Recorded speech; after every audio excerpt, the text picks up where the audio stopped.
Because of that, you decided to change and make a formal statement, di ba? Then you said that you made mention of what the Lord Jesus said in the Bible, that the truth shall set you free. Di ba? Yes. The truth shall set you free.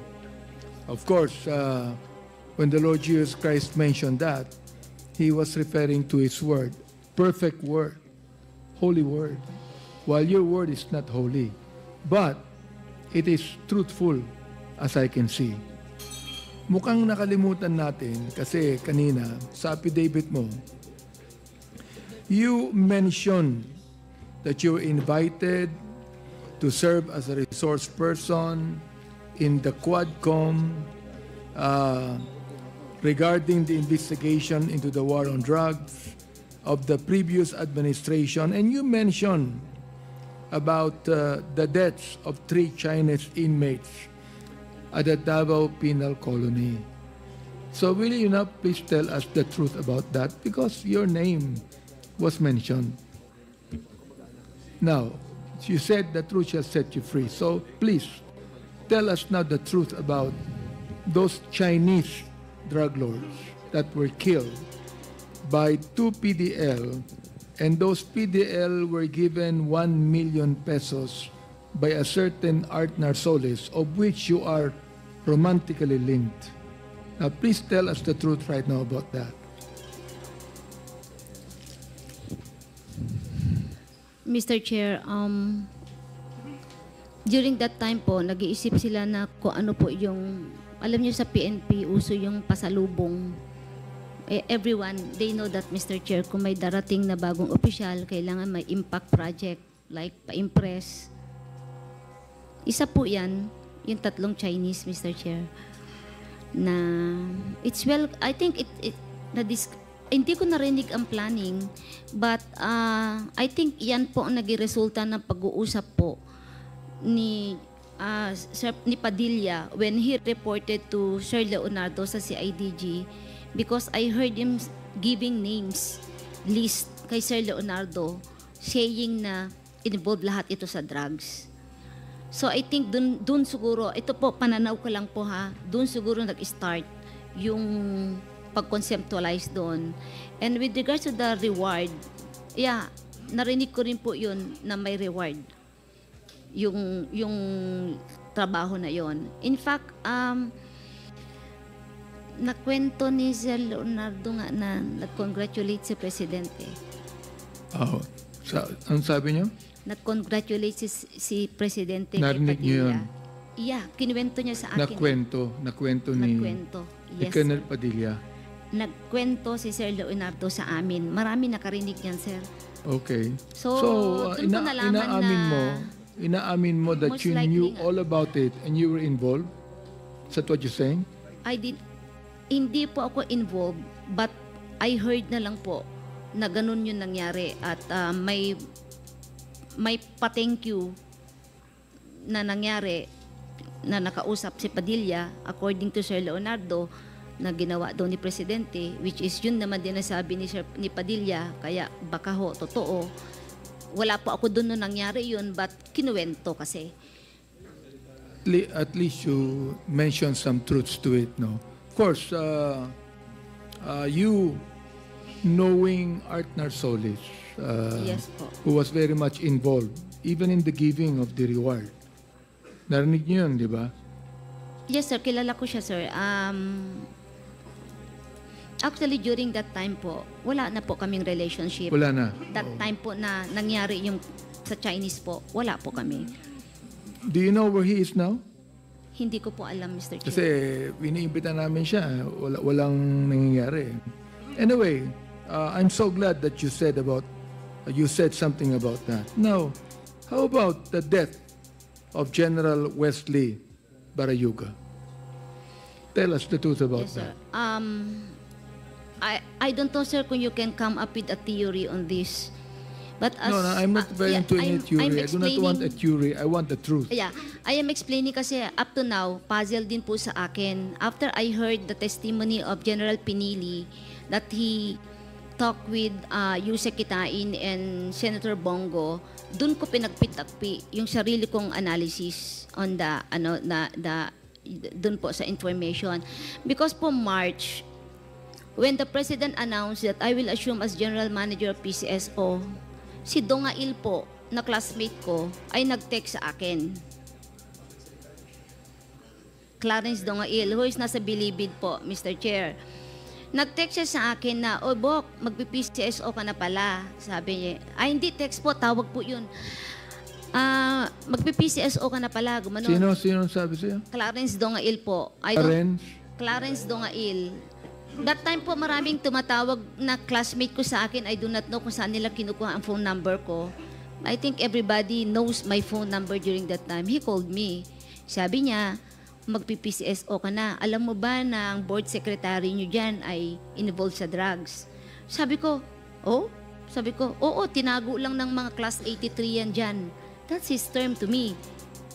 Tapos sabi ko, hindi ko alam yan. Sabi ko, oo, kasi yung mga, nagkwento na siya, marami na siyang kwento.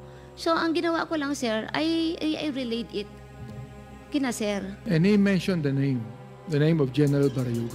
Opo, sabi niya, Barayuga, kasi napang-abot daw niya po. Nagpang-abot niya po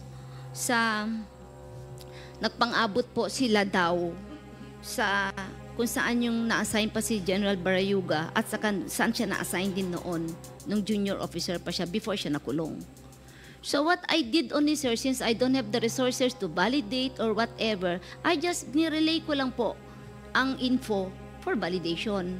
It's common knowledge, Colonel Garma, that you and General Barayuga has some altercations, di ba? No, Mr. Chair. That there's some things that you do not agree on. No, Mr. Chair. Okay. Ano Okay yun? po. Ano yun? Ano yung Okay totoo? po yung friendship namin ni Sir Barayuga. We don't argue, we didn't argue, Mr. Chair. So you do not argue with him as far as the operations of the STL is concerned? Wala po kasi siyang hand doon. Board secretary po siya. He just handles yung mga board resolution, take notes of the board meeting. No decision making, Mr. Chair. So, Is it true that you were the one that provided the pictures of Barayuga to Lieutenant Colonel Mendoza? no, Mr. Chair. I did not. You did not provide any picture at all? No, Mr. Chair. I did not. Okay. You mentioned former General Pinili. Is he there? Yes. General Pinili, will you please come over and tell us about what Colonel Garma said? Sapagkat binanggit ka niya eh. So,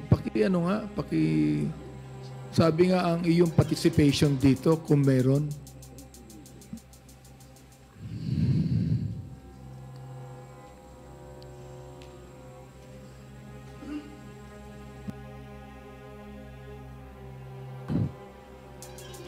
Your Honor, I'm former chairman of PCSO, Anselmo Simeon P. Pinili, and I am very sad. Did you take your oath yet? Have Yes, you? Your Honor. Okay, go ahead. I'm very sad that the former GM said that my honorable classmates was involved in drugs. And I hope that she is not lying, because my classmate lifestyle is, for me, is so simple. He has no car, he walks. And after retirement, he always been employed. So during my experience with him, when he prays, You still have saying something here, General. But you're saying that you're the classmate of General Barayuga? pardon, sir? You were. Okay. Yes, Now, I'm will the you classmate. please, Colonel Garma, will you please repeat what you said a moment ago when you mentioned General Pinili? Will you please repeat that so he could be able to hear what you said? last hearing po, when Yes.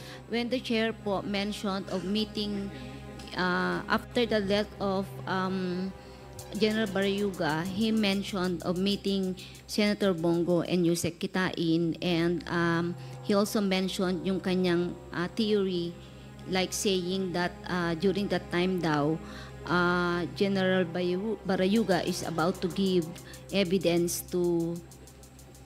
daw, may hawak doon na evidence in connection with corruption against me. Yun po ang pagkaintindi ko po sa kanyang sinabi last board meeting. Well, that's what General Pinili said. Opo.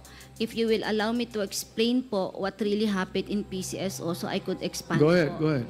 Kasi po, when I was, pag-assume ko po sa PCSO, Mr. Chair, that was almost a week after I sought an audience po kay PRRD. I was the one who talked to PRRD mentioning po yung mga irregularities sa PCSO.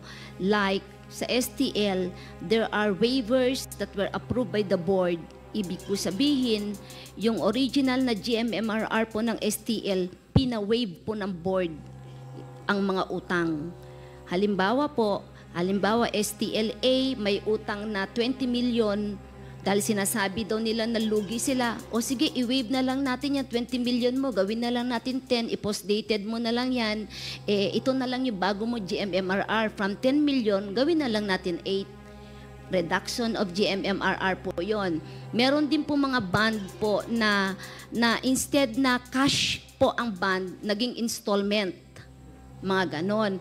So, yun po yung naabutan ko. And there are also reduction of GMMRR na hindi pa po na-cancel yung previous contract, ay in-implement na po yung bagong amount na board resolution lang naman po ang na-issue. Meron din pong in-implement pero walang kontrata. May kontrata, hindi napirmahan. May kontrata na pirmado, hindi mo alam kung sinong pumirma. So those are the irregularities po na nangyari, and ko-compute mo po na wala kay PCSO.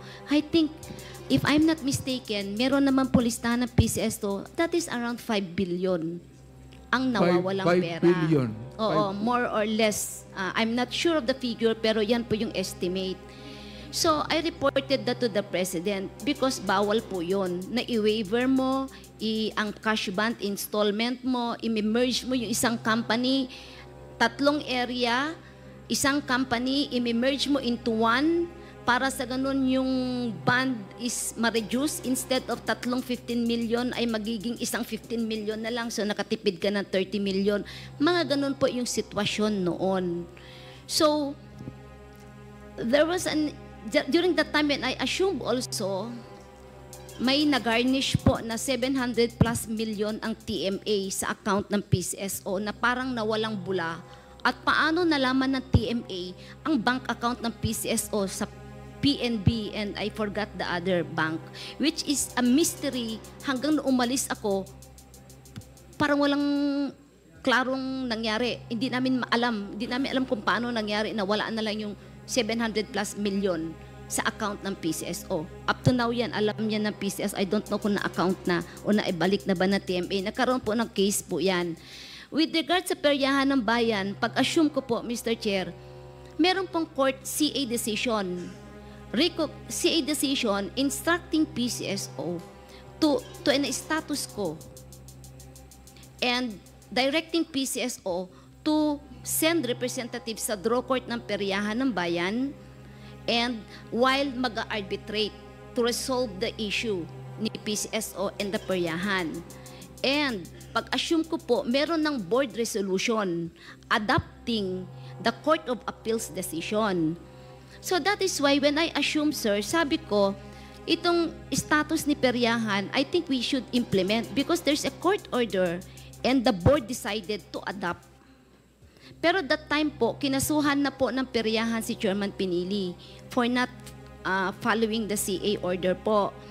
So, sabi ko, ayaw ng board na implement. So, sabi ko, let us cancel then the board resolution. Para sa ganun naman, wala akong i-implement. Kasi implementer lang naman ang GM po. Ayaw po nila ipa-cancel. sabi ko, kung ayaw niya i-cancel, then I will implement because there's a board resolution adopting the CA decision. So, mga ganun po yung sitwasyon during that time. Nalaman po ni Presidente, kaya pinakancel niya lahat ng game. At sabi niya sa akin, ayusin niyo muna lahat yan, magbayad muna lahat ng STL before niyo ipa-resume. Is At that gawin niyo related yung to the IRR. killing of Barayuga? Mr. Chair, May the relasyon yan? President directed NBI to investigate the board. In fact, there was a board meeting that Yusek Kitain instructed the board to resign. But nobody resigned. Sabi nila, wala naman daw kasalanan. So naiwan sila sa board po. And during that time, NBI investigated po yung allegation of corruption.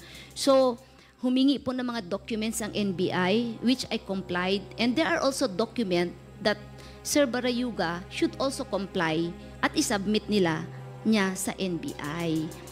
So yun po yung sitwasyon noon, sir, na sinasabing may corruption, may mga documents, isasubmit talaga si Sir Barayuga sa NBI, which is yun yung allegation po ng mga irregularities na nangyari po in the past, not during my time. And last quarter of 2020, Eric Destor met me po. Nag-usap kami sa Shangri-La. Sino po? Eric Destor, he was the OIC NBI during that time. Nangumusta siya, sabi ko, it's okay. Inaayos naman namin lahat. Sabi ko, kumusta po yung investigation nyo, kako? Ang sabi niya, tapos na daw yung investigation na ginawa nila sa PCSO. Tinanong ko, ano bang resulta? Sabi niya sa akin, lahat ng board ay tatamaan. And there are some AGMs po na involved kasi may mga napirmahan.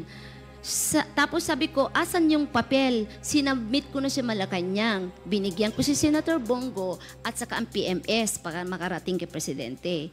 So sabi ko, okay, pwede ba humingi ng result? Sabi niya, hindi pwede, confidential. Kasi may recommendation. If the palace will approve it, they will file the case. Hanggang na lang po umalis ako, wala pong nangyari. Hanggang sa nahirapan na lang ako sa PCSO, Mr. Chair, at sobrang hirap ko dahil po may mga pressure like yung Smart Info, yung joint venture na Chinalat, na ako lang po nagdesisyon at kuminsan pati po si Director Sandra Cam ay nagkakaintindihan kami kasi nga hindi po tama. When you talk with the NBI director, was Barayuga still alive? Hindi na po. Namatay na po. Namatay na siya? Opo, wala na siya. Kasi parang back to almost normal na yun eh. Nung nag-start na kaming slowly babalik na yung operation namin. Ganun po yung sitwasyon noon. And marami pa po, if I can tell you, and documents will also show talaga sa PCSO that there are plenty of irregularities which I really fought for it. Do you have documents to show? Do you still have documents to show? I have some documents, but definitely mayroon document ng legal Now, will at ang you POI submit po ng to us the PCSO. documents that you're keeping? Pag makalabas po ako, sir, kay hindi ko Okay, you ako lang promise that, no? nakakaalam. Nakalabas ka, you will Hahanapin submit ko po. documents to me. Yung po to us, to mga the natago committee. ko lang po. Yes. Okay. So General Pinili, now, tell us now what you would like to say because ikaw ang pinalitan ni Colonel Garma, di ba? No, sir. I'm the chairman of PCSO. Chairman, okay. Chairman, sige. I just preside during board meeting.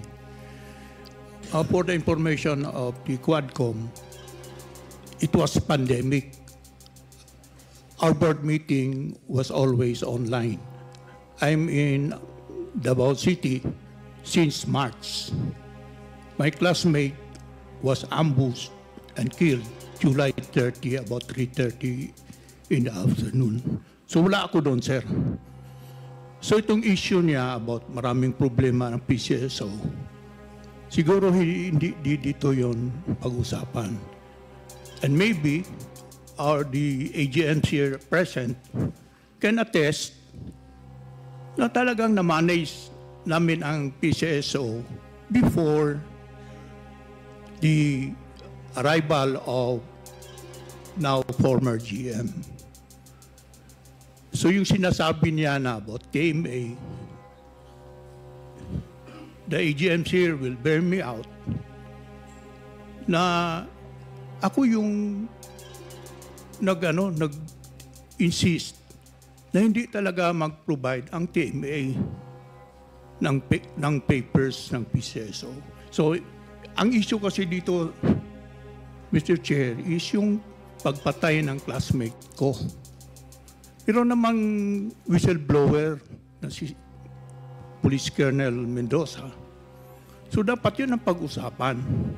Kasi pag sabihin niya yung pagdating niya, maraming nakita siyang mga problema, hindi yun ang issue. Kung yun ang ating pagdebatehan dito, dapat Mr. Chair. investigation sana. Mr. Chair. Yes, Congressman Akop, with the indulgence of Congressman Abante. No, a point of order lang, Mr. Chair. Oh, yes, what is the point of order? Kasi hindi ko matanggap na yung underclass ko. Tuturuan ako kung anong gagawin natin dito eh. You know, you become a congressman first before you can tell us what to do. When we want to discuss something here, wala kang pakialam doon kasi kami nagkukuha ng agenda rito eh. Pero to tell you frankly, ako yung upper class mo, naiinis ako doon sa sinabi mo, nasasabihan mo ako kung anong gagawin ko. Thank you, Mr. Chair. Thank you, Congressman Akop. Please continue, I'm sorry, Congressman Your Honor. Abante. Mr. Chair, I believe to General Pinili, no, tama yung sinabi po ng upper class ninyo. Ako rin po gusto kong sabihin na whatever we discuss here and investigate in this committee is related. Related po yan sa pagpatay. Hindi pwedeng hindi yan related. Alright? Now, that's the issue we should discuss. But the issue here is also corruption. So I'm asking now, before I would ask Colonel Garma, I would like to give way to Congressman Paduano for something that is related to what we're discussing about. Chairman, if you, Colonel Garma, you mentioned about the information given to you by Clarence Tungael, your classmate. You mentioned about the information given to you by your classmate Clarence Tungael. Yes, Mr. Chair. When was that? Before or after March the death? or April. Before. April of March after the announcement of the President na ako po ay mag-PCSO, tumawag po siya sa akin. That's 2019 po. Maybe April or I cannot recall. It's So 2018. before the death? Oh, 2018 po, yes. Before the death? 2018. Tinawagan ka na? 2019 ni Clarence po. So before the death, tinawagan ka na? Nino po. Ni Clarence? Yes, Mr. Chair. Giving you information about it? Yes, Mr. That Chair. Wesley Bayaroga is involved Sabi niya, in the sir, drugs? yun ang sabi niya sa akin. Eh bakit? Isa siyang PDL the time, di ba? Si... Si Tungael, persons deprived of liberty. Di ba nakakulong na siya noon? Opo. Why should you believe a PDL to give you information about it? Kaya nga po, ang sabi ko, i-validate. Kasi ako, ganun lang ako. Hindi, pero ang lumabas kasi, based on the accounts made by DG Lasso, doon sa record po, ipinasok yung pangalan ni General Wesley after his death. Ay, no po. Ang 2019 pa po yun. Hindi nga eh. Ang sinasabi ko nga, I do not know. yung pangalan ni Wesley never appear before his death. Doon sa Duterte's list. Ay, hindi ko alam kung ano yung list na po na yun eh. Ayun na nga ang sinasabi ko, Kasi Colonel alam lang siya. Garma, na yung pangalan niya in the official list of the Duterte's list after his death, na siningit nga eh. Pero Clarence Tungael called you Before his death po. before his death. Nung na-announce po na mag-PCSO ako. Why should, ang tanong, bakit tawagan ka ni Clarence Tungael for that information? Anong purpose niya? And then you buy it. I didn't buy it, sir, kasi hindi ko naman pinalista. Ang sinabi ko lang, uy, may report na ganito, check. Ayun lang ako, sir. That's why nga, nung finormulate... Hindi ka nagtanong sa kanya, bakit nagbigay siya ng information sa'yo? Of course, I asked, bakit yan ang sinasabi mo? Oh, ano daw? Eh, based sa kanyang experience, sir, nung time daw na na-assign siya, may Region mga 6? incident. When he was assigned in Region 6? Ang kwento niya sa akin, sir, na according to him, during that time doon na-assign doon, ay protector siya ng ganito, ganyan-ganyan. Kaya, sir, hindi ko masyadong kasi, may report na involved daw siya. Pinasa ko lang, i-validate nyo na lang kasi it's not my line. I don't have the asset to do it. Ganun lang po ang ginawa ko. Then, wala na po. Then when I assume, nakita ko naman po na mabait naman siya. Hindi na lang ko na umimik. Hindi, yun na nga po si Sir Barayuga po, sir. Hindi, yun na nga kasi I thought all the while yung information given to you by Clarence was made after the death, prior to the death. Oh, Na sir. matagal pa, A year before I assume pa PCSO. 1 year. Yes, sir. Hindi ko na po alam kung ano nangyari dun, sir. Pero prior to that, lagi kayo nagtatawagan ni Clarence? Hindi ko alam kung ba't niya alam phone. Kasi, sir, Oh, nung that was the nanalo first time po- that Clarence called you? Hindi po. Hindi ko nga alam paano sila nakakakuha ng number ko kasi nung na-assign ako ng CIDG, every time I transfer from one unit kasi, nagpapalit ako ng number kasi maraming tumatawag, which is umingi ng tulong. Hindi ako Pero yung nakakatulong. kaklase nyo kasi nagtatawagan naman yan, nagpapasa Yes, sir. ng Nasa- number, di ba? Nung pong Kaya nasa... normal lang yan. Yes, sir. Nung Na makuha nanalo din ni po- Clarence yung number mo. Yeah. Di ba may group chat nga kayo, yung mga class sa PNPA, may mga group chat yan, di ba?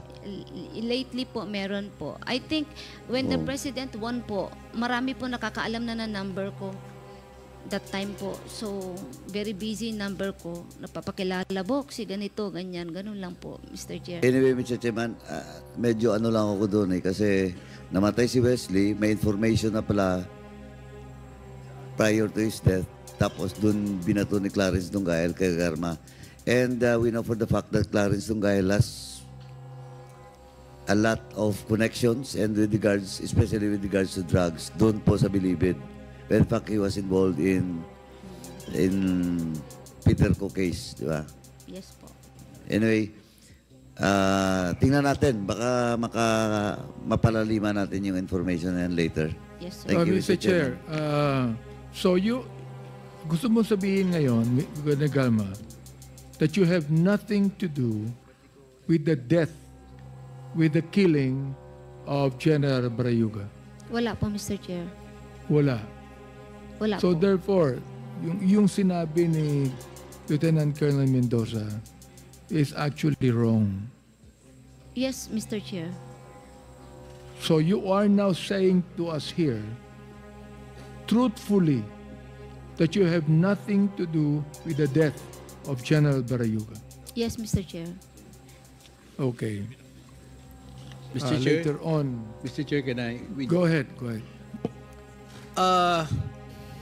Si Arthur Solis po, Ma'am Garma, the time nagtatrabaho po sa PCSO, Yes, sir. Naka-detail pa po sila, sir. di ba PCSO tapos si Arthur Solis, tapos si Lieutenant Colonel Laguna. Santi Mendoza, tapos si Nelson. Yun ang pagkasunod-sunod doon, di ba? Sabi kasi, nakausap niya si Colonel Leonardo. Pero nakikita ko yung diagram kasi baka hindi ko lang alam, hindi lang ako sigurado. Kasi different yun, parang parallel po yun eh. Kaya naitanong ko si Arthur Solis kung by that time nandun po sa PCSO o baka kinamit yung telepono, sinabi ni Santi. So, yun lang po yung aking analysis. Personal analysis ko lang po yun. Kaya nag-ano po ako kay Congressman Benny Abante. So that time, nandun pa po si Andun pa po. Nung namatay po. Colonel Arthur Solis. Nung namatay po. Nung namatay. Yung day mismo, no July, parang wala akong Pero- naalala po. on that duration, doon nakastay si Artner Solis sa PCSO. Naka-detail pa po. Naka-detail pero siya doon. Parang wala siya nung time na yun po. Nasa Davao sila kasi pandemic eh. Ako lang po ang bumalik ng Manila. Thank you. Pero Mr. Chairman, di ba in-invite na natin si Colonel Artner Solis ba? Yes, SPO4. SPO4, oo.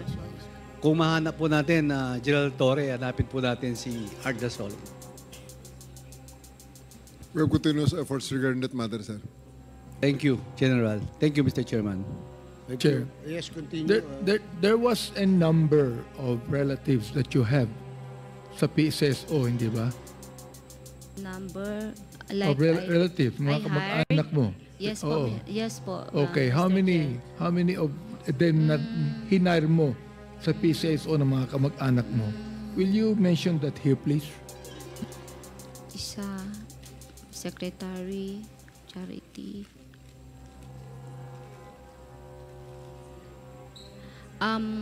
One po as my secretary, private secretary. And then yung isa po is parang executive assistant 3. Yung isa po is parang mababa lang po yung bakante na ano ni I cannot recall the positions pero puro po mabababa na position po. Ang pinakamataas lang po noon is EA 3 na position po ang naibigay ko. Including your daughter or son? I don't have a son, Mr. Chair. My daughter, as confidential agent, for a few months lang po yun. After I took her back from US, kasi kinustudi ko na siya, sabi ko, para may trabaho ka, then I'll hire you. So bakit mo binigyan ng trabaho sa PSSO yung mga kamag-anak mo? Mr. Chair, wala naman sigurong hindi mag-hire ng kamag-anak kasi the position po is trust and confidence. Like secretary, private secretary, I need someone I trust. Like siguro driver, I need someone I trust. And there are positions na allowed naman. Pero kung trust and confidence po, meron po, yun lang ang binigay ko. The rest na I need professionals like lawyers, professionals. I hired lawyers and professionals. And there are also positions that I publish. I ask the HR to hire outside at mamili because gusto ko galing sa labas at qualified talaga for the position. Okay, ganito, no? You said that there are 3 levels of payments and rewards sa tinatawag nating Davao model. Tama?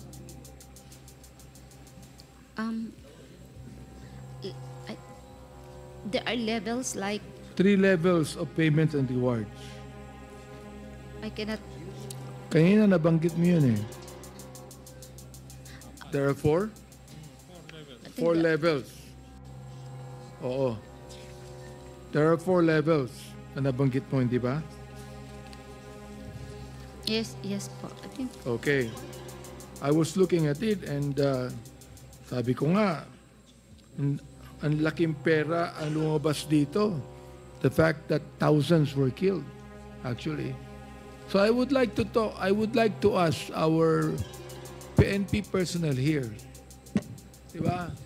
General Torre, nakita ko yata si General Karamat dito I'd like to ask them if you share the statement of Colonel Garma na meron 4 na level ng payment and rewards to policemen na pumatay ng mga drug pushers, drug lords, drug traffickers. Do you share that statement?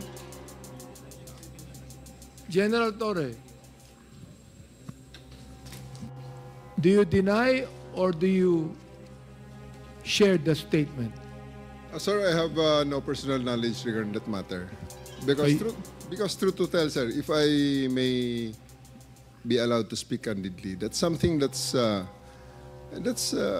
kind of system that will eventually be right at the very start. That's not against. So you're that's saying not that you within the have law. no personal knowledge I of don't that, have personal knowledge regarding that and matter, you have sir. not heard it even. No, sir. No, you haven't. Colonel Patay, Yes, Mr. Chair. Ha? Dinenay mo kanina. Are you still denying it now? Wala po akong knowledge yan, Mr. Chair. You have no personal knowledge then. Wala po, Mr. I'd like Chair. to ask, where's Colonel Marcos? Colonel Marcos, do you share the statement that was given to us by Colonel Garma about the payment and rewards? Or you also deny that? Pertaining to the reward system, sir, tama po si Colonel Garma doon. Nag-circulate po yan sa buong PNP organization. Pero ang makaka-validate lang po talaga niyan is yung inner circle po ng gaya si Colonel Garma, yung mga nakakaalam talaga, sir. May natanggap yung pumatay kay Mayor Espinosa. Wala naman po akong natanggap doon, sir, kasi may operation. Hindi ikaw ang sinasabi ko. May natanggap ba yung mga pumatay? Hindi naman ikaw ang pumatay, di ba? Po, sir, hindi naman po. Yun pala naman eh. Ang natanong ko, mayroon ba natanggap yung pumatay? Wala naman po siguro, sir, kasi... Hindi mo alam. Opo, yung unang... Si Major Laraga, may natanggap ba siya? Wala po yata, sir. Ngayon, sir, yung war on drugs kasi, sir, nung umpisa, wala pong ganyang reward system. Yung talagang operation, true operation on listed drugs personalities. Pero napansin siguro, sir, nung administration na medyo walang masyadong nagpa-participate. So nung nakakulong na po ako, sir, naka-restricted, parang narinig ko, sir, na nag-umpisa na po yung reward system to encourage other officers, other personnel. Nakatanggap si Major Laraga at yung mga pulis, hindi mo alam. Hindi po kasi Luca, I mean, nakakapagtaka na papatay nila sa loob ng selda si Mayor Espinosa Nakakapagtaka kahit sino. At tanungin mo, nakakapagtaka, nakakulong na yung tao Papatayin nyo. Ngayon, nalaman natin mayroong payment and rewards.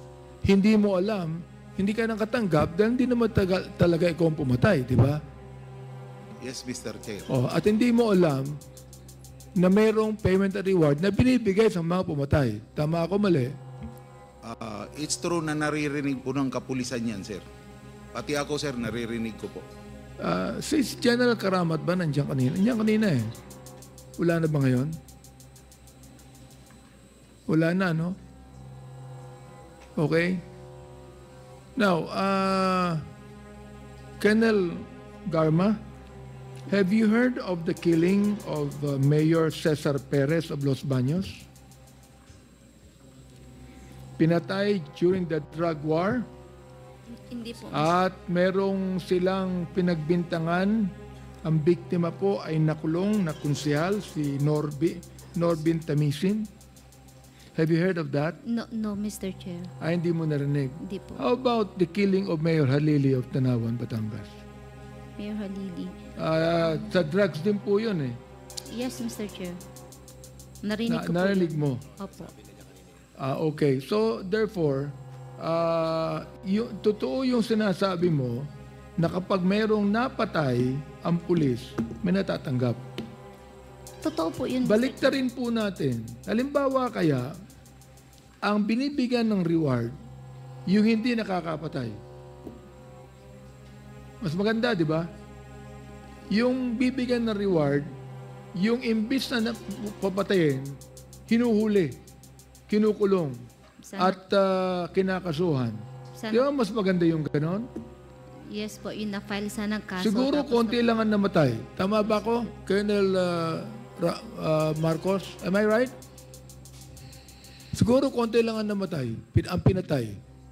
Kung walang payment and reward, konti lang ang pinatay. It's possible, Mr. Chair. Possible. So anyway, Mr. Chair, nakita po natin to and I'm so glad na gusto ko lang pong basahin ang isang manifestasyon dito na naisulat sapagkat sayang naman kung hindi ko babasahin ito. Alright? Itong Davao model ng payment and reward system ay nakakatakot at talaga namang inaabuso. Kung tutuusin, ang reward system ay maghihikayat sa mga pulis na pumatay upang makuha ang reward nila na pera. Tulad po ng sinabi ng aking kasama dito, si Congressman Romy Acop. Tulad po na nabanggit ni Congressman JJ na ito yung love of money. Ibig sabihin, Mr. Chair, walang pinagkaiba ang reward system na ito doon sa mga drug pusher na kumukuha ng pera dahil sa droga. Ito naman, kumukuha ng pera dahil nakakapatay. Walang pinagkaiba, mga kaibigan. At sino bang ayaw makakuha ng pera? Kapansin-pansin din na ang laki ng discretion ng mga pulis. Dahil on a mere suspicion, pwede silang pumatay at yung suspect ay hindi man lang binigyan ng pagkakataon mag-explain or ilaban ang kanyang sarili. Kaya nga po, this is a violation of their constitutional right. Paano kung mistaken identity? Tulad ang napatay na 9 na taon. Tulad ang napatay na si Kian na 17 years old. Ito ay mga mistaken identity. Paano kung galit lang sa iyo ang isang pulis at bigla ka na lang sinama sa listahan ng suspect? Paano kung nagkataon parehas kayo ng pangalan? Ang daming mali sa sistema na ito. At ang pinakamalala, walang reward ang apprehension o paghuli ng suspect. Kung gusto mo ng pera, patayin mo ang suspect. Last question, Mr. Chair, to Vice Chair Bernardo. What is now the status of Commissioner Leonardo in NAPOLCOM? Sir, I was just, I was able to read a letter that his resignation had been accepted, sir. I will be getting the official notice, sir, maybe by Monday, sir. So you will not anymore charge him administratively? Last week, sir, I convened the remaining commissioners, and I was asking if we would be reporting to the Office of the President through the SILG that we are supposed to recommend the conduct of administrative investigation. Inasmuch as the PNP and the Internal Affairs and NBI would be conducting a criminal investigation, it is also be more expeditious, considering if an administrative case will be conducted, it would be more quicker, considering the evidence necessary would be substantial evidence, sir. But we were being told that he tendered his resignation, and I was asking my colleague, I was outvoted that they suggested to wait for developments. But personally, I would like to file administrative case. Thank you, Mr. Chair. That ends my interpellation and manifestation. Maraming salamat po sa inyo. Thank you, Congressman Abante. And before we end, Mr. Chairman, Congressman Fernandez. Yes, since there are reports, some reports that been received by this Quadcom in relation to